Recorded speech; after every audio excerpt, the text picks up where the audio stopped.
Hey, what's up, all my dreamers, all my builders? Thanks for tapping in. I told you guys when I got off of work, I was going to get back on and post up that video just talking about self esteem and self confidence. But before I get into it, please make sure you like, make sure you share, make sure you follow, and make sure you subscribe. I'm going to let you guys know that the mental health of T is actually on all platforms. That's Instagram, that's TikTok, that's YouTube, and also Facebook. I'm going to be honest though, my TikTok and my YouTube right now, I got no videos on there, but that's definitely going to change. Just bear with me, one thing at a time. So, again, thanks for tapping in. So, let's get into it. I want to explain the difference between self esteem and self confidence. Not because we need more definitions, but simply because confusing the two is one of the reasons people tend to feel stuck. A lot of us is trying to fix the wrong thing, and then we actually start to wonder why we never see any changes. I want to explain a simple way to think about it. Self-esteem is the relationship you have with yourself, and self-confidence is how that relationship shows up publicly. And that's difference, it matters more than people actually realize. Self-esteem is internal, it's private, it's what's happening inside of you before you say anything, before you respond, before you even decide how you're going to show up. It's whether you trust yourself, it's whether you believe your feelings make sense, and whether you stay connected to yourself when things start to feel uncomfortable. Self-confidence, on the other hand, now that's more external. It's visible. It's how you speak, it's how you move, and it's how you carry yourself when you know that other people are watching. Now, here's where the confusion usually happens. We're taught to work on confidence. We're also taught to speak up, to be bold, and always act unbothered. But nobody really teaches us to look at self-esteem, the relationship that lives under the actual behavior. And when that relationship is solid, confidence turns into something you try to manage instead of something that naturally flows. Let me try to get you guys a visual. Picture yourself walking into a room.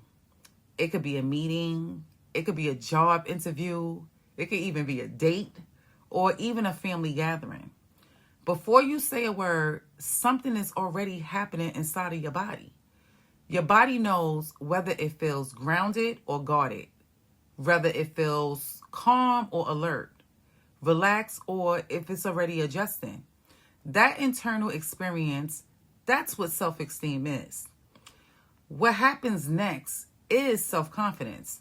How you sit down, how you answer the first question, how you make eye contact, and how comfortable you look in that space. From the outside, two people can look confident in the same room, but internally, they can be having two totally different experiences. One person might feel settled inside. They're not performing.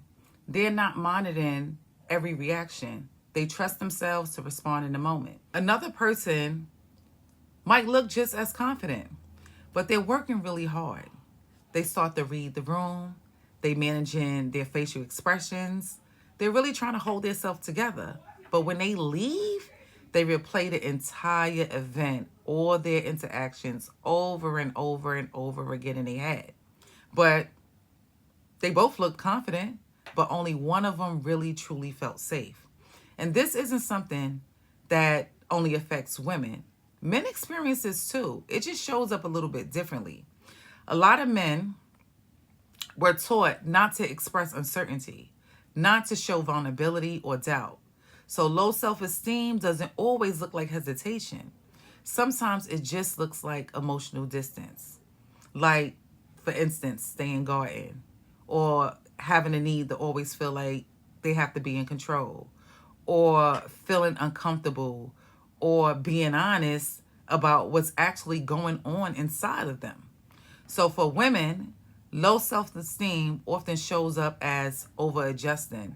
We tend to start over and explaining ourselves, and we start shrinking just to actually keep the peace. But for men, it often shows up as shutting down, powering through, or just avoiding emotional exposure.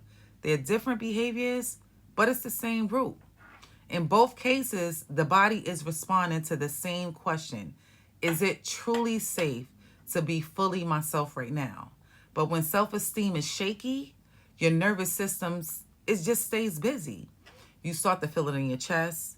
You start to breathe differently. Your mind starts running scenarios. Your body is actually preparing, not relaxing. So when self-esteem is grounded, your body settles. Your shoulders might drop. Your breathing slows down. You don't feel the need to rush, to prove, or protect as much. You can actually disagree without spiraling out of control. You can be misunderstood without collapsing or actually shutting down. That's why understanding the difference between self-esteem and self-confidence is so important. If you only work on confidence, you might get louder when what you actually need is safety. You might start to perform when what you really need is self-trust. You might look confident while still feeling exhausted inside.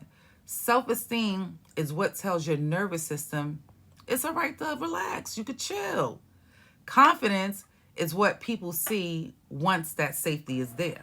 Self-confidence is the expression, and self-esteem, that's just the foundation. And when you know which one you're actually working on, things will start to make so much more sense. But anyway, thanks for watching. I'm going to do a second part of this video and just explaining how, you can manage both. So thanks for sipping in. But right now, I'm sipping out. Until the next time, peace. See you soon.